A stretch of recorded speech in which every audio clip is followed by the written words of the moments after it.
I hope you're doing good right now. So, as usual, before we started, magkakadali kita in pledge. So, may I request all of you to please stand and raise your right hand and repeat after me. So, I pledge allegiance to the flag of the Philippines. I pledge allegiance to the flag.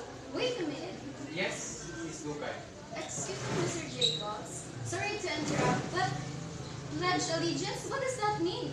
I mean, pero may ako nito niya nababatian. Nag-pledge ako gikan pan pagkabata ko, 5 years old pala. Pero yan ako pala na pagkiana. Ano ba meaning pledge allegiance?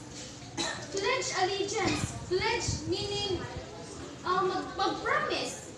Allegiance meaning maging loyal. So kung maging loyal ako with flag or mag-promise kita with atong flag, ano't ibig sabihin ng flag? Kaya para haakon, if flag mag-represent it atong country. Pero kung mag-promise ako ha flag na dili tawo, paano man it atong country magpa-promise na maging loyal liwat akon kung maging loyal ako with atong country? So kung gina-expect na ako nga maging devoted ako with atong country, paano ko liwat paano ko maiisip or paano ko magkakameron assurance na magiging loyal na devoted yap ka ako ng atong country?